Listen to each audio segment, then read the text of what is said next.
আসসালামু আলাইকুম আপু, তুমি কেমন আছো? ওয়ালাইকুম সালাম, আসসালামু আলাইকুম। আপু, তোমার বাড়ি কোথায়, তোমার নাম কি এবং তুমি কেমন আছো দর্শক বিন্দুদেরকে একটু জানো। আম, আমার বাড়ি যশোর। আমার নাম রত্না। আর তোমার পরিবারে কে কে আছে? আমার পরিবারে আছে আমার মা, আমার ছোট ভাই। বাবা নেই? না। তোমার বয়স কত? আমার বয়স 24। আগে কি বিয়ে শাদী হয়েছিল? হ্যাঁ, আগে বিয়ে হয়েছিল, কিন্তু ওখানে 1 বছর ছিলাম। হ্যাঁ। তো হাজবেন্ড নেশা করতো, মেয়েদের প্রতি তার একটা আসক্ত ছিল, এর জন্য তাকে ছেড়ে দিচ্ছি।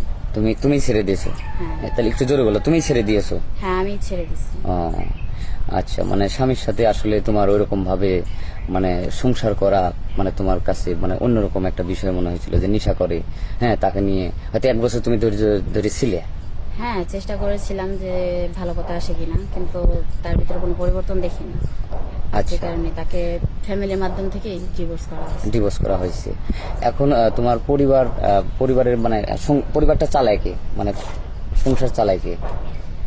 সংসার আমার বাবা যে ইগুলা করে রেখে গেছিল, যে ব্যবসা করে রেখে গেছিল, সেগুলা দিয়ে আপাতত চলতেছে। কিছু টাকা জমানো আছে, ওই টাকা দিয়ে কিছু হয়তো হ্যাঁ, হ্যাঁ। চলতেছে আর কি। তোমার মা আর তুমি কিছু করো বা তোমার মা কিছু করে এরকম? না, আমি এখনো কিছু করি না, তবে করব, সেই চেষ্টা করছি। চেষ্টা করার জন্য আসছে। তাহলে আমাদের ক্যামেরার সামনে মানে আসার মূল উদ্দেশ্য কি? বিয়ে শাদী বা চাকরি বাকরি তেমন কিছু না, সাহায্য সহযোগিতা? এখন দেখেন, ডিভোর্সি মেয়ের কিন্তু অনেকটাই সমস্যা হয়। সে তার বাইরে বেরোতে সমস্যা, ঘরে থাকলেও সমস্যা। মনে করেন যে এলাকা প্রতিবেশী সবার কাছে মানে কোনো কথার উত্তর দিতে পারি না। আচ্ছা। তো এখন আমি একটা মেয়ে মানুষ, আমার তো রাস্তাঘাটে চলতে হয়। হ্যাঁ, কিন্তু আমার অবশ্যই। পাশে তো ছায়া দেওয়ার মতন কেউ নেই। কেউ নাই। যদি বাপ বা বড় ভাই থাকতো, তারা আমার পাশে থাকতো। হ্যাঁ। এখন আমি চাচ্ছি যে মনের মতন যদি একজন মানুষ পাই, যে আমাকে ছায়া হয়ে আমার পাশে থাকবে, যদি এরকম কেউ হয়, সেজন্যই আমার এখানে আসা। আচ্ছা। তাহলে তাকে বিয়ে করব। এখন মনের মতো পেতে হলে মানে কেমন বয়সের? হয়তো ইয়ং, স্মার্ট, সৌন্দর্য? এখন বয়স যেমনই হোক, বয়স দেখে কিন্তু কারোর যোগ্যতা যাচাই করা যায় না। আমার কথা হলো একটা, যে বয়স যেমনই হোক তাতে আমার কোনো প্রবলেম নেই। মোট কথা যে আমি ছাড়া তার লাইফে আর কেউ থাকতে পারবে না। মানে বুঝতে পারছি, তুমি ছাড়া ওর লাইফে কেউ থাকতে পারে যাতে তোমাকে কেয়ার করে, ভালোবাসে, ঠিক আছে, তুমি তোমার ছোটখাটো আশা স্বপ্ন সবকিছু পূরণ করার চেষ্টা করে। আমার তার বাড়ি ঘর টাকা পয়সা এসবের প্রতি কোনো লোভ লালসা নাই, শুধু স্বামীর ভালোবাসা। সে আমাকে সম্মান করবে।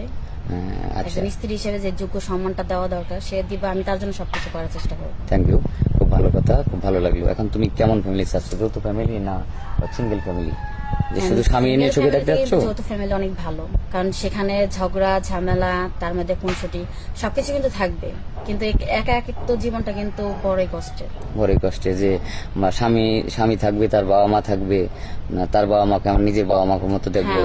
মানে সুন্দর একটা পরিবেশ, সুন্দর একটা জীবন তুমি চাচ্ছ আর কি। তো ঠিক আছে, সমস্যা নাই। এখন হচ্ছে তোমার ভিডিওটা পাবলিক করা হচ্ছে, দেশ বিদেশে আমাদের অনেক দর্শক বিন্দু আছে, যেটা আমাদের এই চ্যানেলটাকে অনেকেই দেখে। তো তোমার ভিডিও পাবলিক করার পর তোমাকে চাবে, তখন তোমাকে কিভাবে পাবে? তোমার কোনো পার্সোনাল ফোন আছে? এখন দেখেন, আমার তো কোনো পার্সোনাল ফোন নেই, কারণ যদি আমার ফোন আমি আগে চালাইতাম, যদি বলে যে না এখনকার যুগে কেউ মেয়ে ফোন না চালায় নাকি, আমি চালাইছি। কিন্তু যেদিন থেকে আমার হাজবেন্ডের সাথে আমার অশান্তি হয়েছে, তো আমি চাইছি যে আমি আর কোনো ফোন ইউজ করব না। যদি কেউ আমাকে ভালোবাসে, কেউ যদি আমাকে বিয়ে করে, তারপর থেকে আমি ফোন ইউজ করব। আচ্ছা, ফোন ইউজ করবে, মনে করো ভালোবাসলো, তাহলে তুমি ফোন ইউজ করতে পারবে। তো একটা ফোন কেন সেরকম একটা মানুষ? না, আমি চাই না যে এখন আমি ফোন কিনে, কারণ একে তো আমি ডিভোর্সি মেয়ে, ঠিক আছে, তার মধ্যে আবার যদি আমি ফোন ইউজ করি, তাহলে গ্রামের মানুষকে আমি আর মুখ দেখাতে পারবো না। তারা আমি কিছু না করলেও কিন্তু তারা বলবে যে আমি নানান ছেলেদের সাথে কথা বলি, এর জন্য আমার স্বামী চলে গেছে।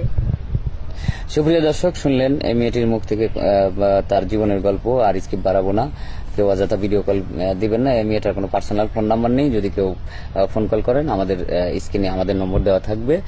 ভালো থাকবেন, সুস্থ থাকবেন, আল্লাহ হাফেজ।